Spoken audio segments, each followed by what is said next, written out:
Besoin de délivrance. Avoir la délivrance. Oyoki malam. Tu te sens mieux. Esprit de mon recueilli. L'esprit de mon recueilli. Tu as l'argent. Cela ne te dit pas que tu as Dieu. Ceux qui ont commis délivré. Quand tu es délivré. Saint-Esprit. Que tu es le Saint-Esprit.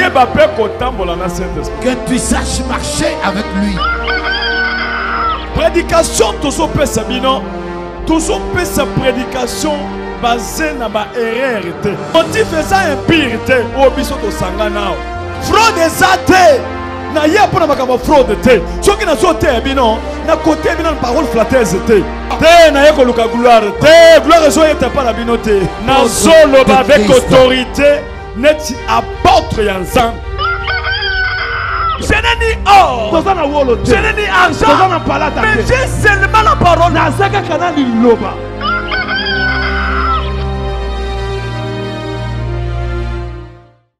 Shalom peuple de Dieu, nabanzi bozé belé, bozo landanga partout dans le monde, naba internet, naba télévision, boza béni ndenge boza wana na kombo nzamba walesa. Na plateau, na tamboli pambate, na tamboli na mupepe asika, na émission Oyo, ezo benga make la trompette du réveil. Eza émission Nabino, Oyo bokobanda kolanda tous les temps. Émission Oyo eza basée sur parole de Dieu. Oyo teyama na monoko mosali na Nzambe, évangéliste charismatique Claude Kabundi Walesa. Bokozala ba bénéficiaire ya kolanda parole d'une manière authentique. Nengezo teyama et pas à Mosali Nanzambe. Peuple de Dieu, trompette te réveille et kozala na bino partout au Bozali pour na commettre bino na ba disposition na bino pour na commettre bino na ba possession na bino pour na commettre bino na ba bénédiction na bino. Na kati na émission oyo toko zoatan ya koyamba basali na Nzambe pe ko solola na bango ndenge Nzambe azotambola na mosali na ye sur le plan parole.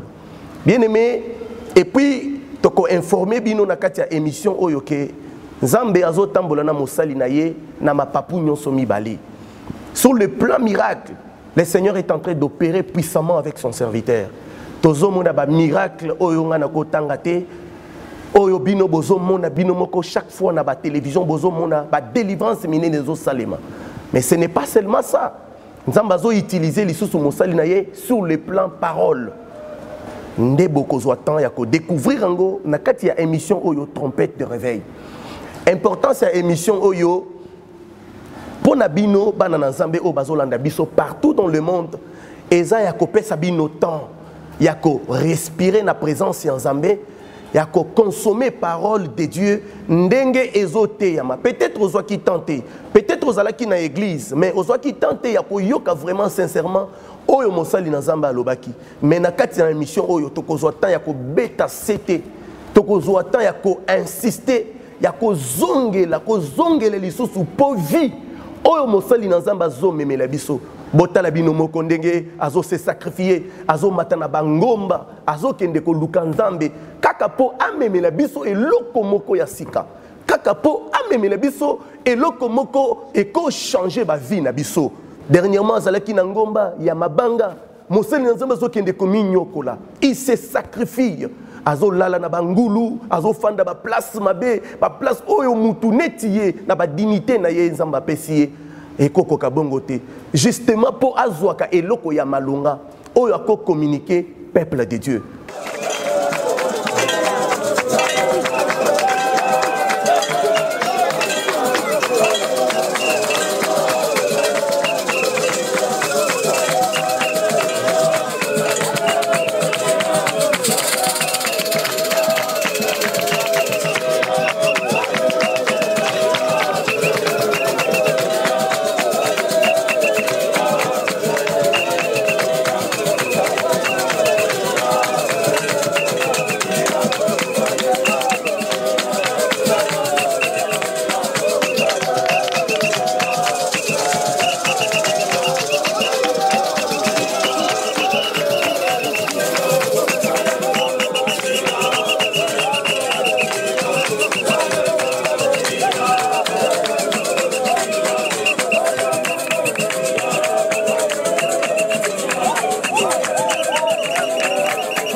émission bokozala na libaku malamu ya koyoka parole de Dieu ndenge ezoteyama normalement. Et vous savez, peuple de Dieu, côté ya malamu eza ndenge nini, côté ya malamu eza tango bomo ya Christ ezo kota kati na mutu. Tozo mona bato ba vie ezo changer, tozo mona bato bazo kende na baptême, bolanda ba image ndenge bato bazo kende baptême, bato bazo ndimela Jésus. Et tous ces gens-là, ils sont touchés par la parole de Dieu. Na kati ya émission oyo, boko découvrir impact. Il y a parole. Oyo évangéliste charismatique Claude Kabundi Walesa Azoteya. Boko sentir comment parole ou a changé vie à bateau.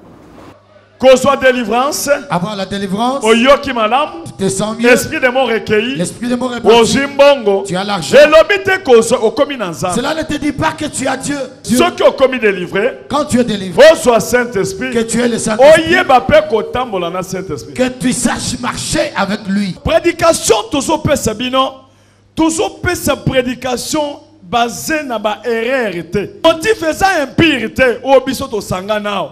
Fraude ezate na ye pona makamba fraude te soki na zo te bino na côté bino na parole flatteuse te na ye ko luka gloire te gloire zo yeta pa na bino te na solo avec autorité net apôtre yanzam liwa parole ezo changer ezo remplacer vie. Voilà pourquoi émission na biso trompette de réveil. Qu'est-ce qui signifie la trompette? Trompette muto liboso ya ko sale la trompette na kati na Bible. C'était Moïse. Zamba yebisi que ça la trompette. Pour communication na yo na peuple est la possible. Peuple est belé. Moyen ni peuple bakobanda ko landa directive o nga nazo pesa yo. Alors ça la ba trompette. Tango Moïse azalaki ko sonner trompette, ezalaki na ba langage oyo trompette ezalaki ko signifier. Ezalaki na trompette oyo ezalaki ko signifier départ. Ezalaki na trompette oyo ezalaki ko signifier rassemblement. Ezalaki na trompette oyo ezalaki ko signifier que ba peuple bakokaki ko se retirer na ba tente na bango. Mais pour ces temps, cette trompette là prend la forme de la parole comme guide. Nous sommes guidés par la parole qui est notre absolu. Alors au centre de réveil, malgré Zambazo opéré na mosali na ye, malgré ba miracle les salima, mais absolu est la parole de Dieu. Parole des eaux changé ma vie à bateau. Parole des eaux délivrées. Bateau bozo yo kana misika, bazo benga bazo témoigner, bateau bazo landaka ka parole na internet, vie en Zambé ezo kota na kati ya bateau wana. Voilà prêcher bien. Voilà la parole de Dieu. Parole Bible lobi liloba na Zambé jamais koki kobima. Pe ko zonga epa ya oya bimisi yango sans que esala quelque chose. Voilà pourquoi na kati ya émission oyo boko vivre impact. Il y a parole au Ezoté Yama et pas ya Mosali Nanzambe Claude Kabundi Walesa. Alors émission trompette de réveil, on ne peut pas parler du réveil si on n'a pas parlé du sommeil. Les lotala ndenge Satan a côté ici sommeil spirituel na kati ya bato. Bato bazo linga lisusu nzambete. Bato ba komi na cupidité. Bato ba mipesi na idolâtrie, impudicité. Bato bazo mela masanga, bato bazo banga nzambete, bato bazo tambola na ténèbres. Voilà quand le réveil vient, il vient pour donner la lumière. Réveil eza mupepe ya sika, o ezo ya na bomo ya mutu. Réveil eza vie, oyo ezo accompagner parole. Tango parole ezo bima, ezo éclairer vie ya bana na Nzambe. Voilà pourquoi na église primitive, Bible ezo loba nini? Bible lobi bato bazalaki koyoka liloba na Nzambe pe mitema na bango ezalaki touché. Impact ya parole ezalaki kosala ke na kati ya bato wana moto moko te azalaki mobola, moto moko te azalaki kokelele eloko ko epa na ye, et tout le monde était soulagé par la parole de Dieu. Mais lelo bato ba changer, bato ba continue à réveil spirituel, ba komi komemela bato ba biloko lukuta ko pakola bato ba mafuta ko sala bato. Non. Ici, au centre de réveil, ce n'est pas le cas. Ici, c'est la parole qui change les vies des gens. Ici, c'est la parole qui bénit les gens. Awa, liloba nanzambe, ndezo apporté délivrance na katia mitema ya bato. Parce que mutoza azo se retrouver musika. Oko tiele loboko nini, oko pakole mafuta ndenge nini. Mais au moyen de la parole seulement, parole ezo kende zo simba vie ya mutu. Mutu azo changer. Réveil lelo ezata tango mutu azo bima na molili azo kota na lumière. Réveil lelo eza tango mutu azo ndimela Jésus-Christ abimi na ténèbres. C'est ça le véritable réveil. Voilà. Yango nde tozo mona ngona centre de réveil. Mutu azo telema liboso bato na courage nyonso alobake ngai nazaki ndoki na lie bato autant ngai nazalaki moyib. Voilà le réveil. Ba témoignage tozomona oyo tomona ngo ya 30 ans l'église a réveil ndokia tele matatola. Tous les témoignages que nous voyons ici, nous avons vu il y a de cela 30 ans sur ceux qui témoignent. C'est ce qui a fait le début du réveil. Où les gens témoignent, abandonnent, relâchent et ils viennent à Jésus. Que Dieu te donne ces bâtons de commandement. Le Seigneur marche avec toi. Que Dieu te bénisse davantage. Voilà le réveil. Est-ce que le peuple de Dieu doit comprendre que nous allons visiter Bisso? Est-ce que le monde entier doit comprendre que nous allons visiter Bisso? Les lois commis quand il y a Satan, ils ont dépeuplé. Bato bazo longwana quand il y a Satan, réveil zo kangabango, puissance sa parole zo kangabango, bato bazo ya ko se repentir. Bato bazo ya bazo pesa bakisi. Tomoni bato bazo pesa bakisi bazo lela. Donc la parole a de l'impact terrible.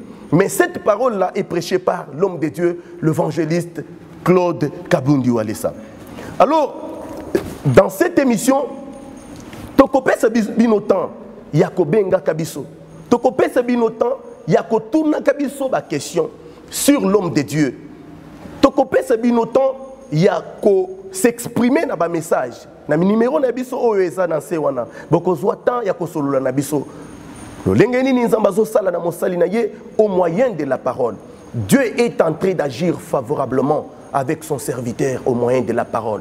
Et avec précision, na courage nyonso, na sûreté nyonso, na confiance nyonso. Je vais te dire que pour ce temps, Dieu est en train d'utiliser son serviteur puissamment dans les miracles, non seulement dans les miracles, et aussi dans la parole. Et aussi dans la parole, nous voyons beaucoup de miracles. Mais dans cette émission, beaucoup de temps, kaka ya komona ba effet de la parole.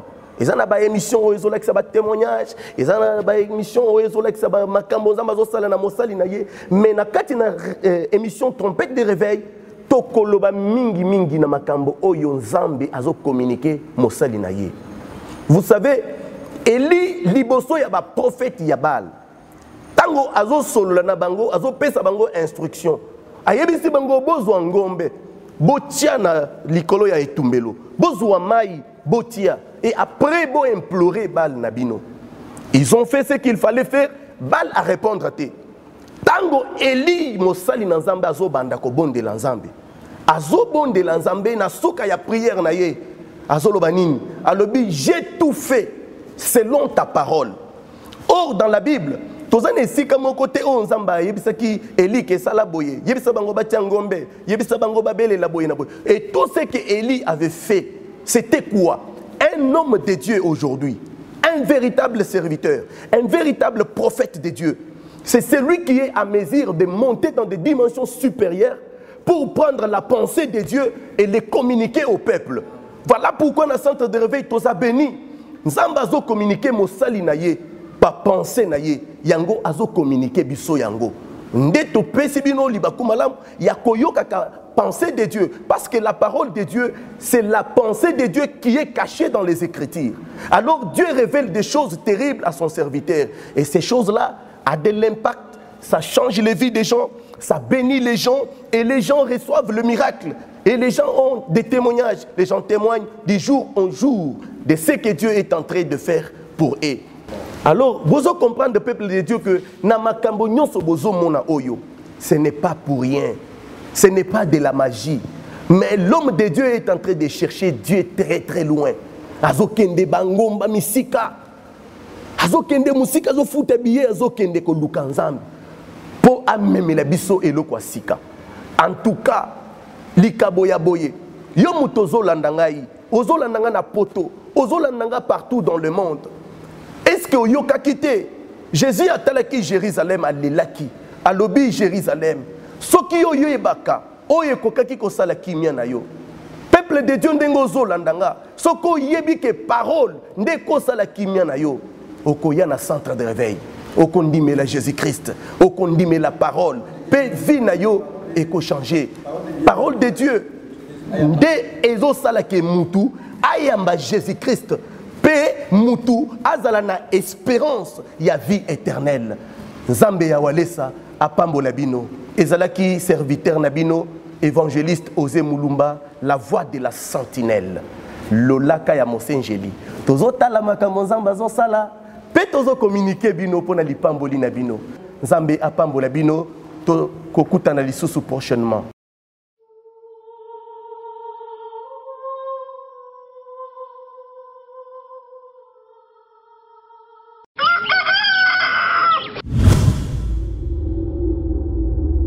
Besoin de délivrance. Avoir la délivrance. Oyoki malam. Tu te sens mieux. L'esprit de mon recueilli. L'esprit de mon recueilli. Ojimbongo. Tu as l'argent. Cela ne te dit pas que tu as Dieu. Ceux qui ont commis délivré. Quand tu es délivré. Soit Saint-Esprit. Que tu es le Saint-Esprit. Que tu saches marcher avec lui. Prédication toujours peut sabino. Toujours peut sa prédication.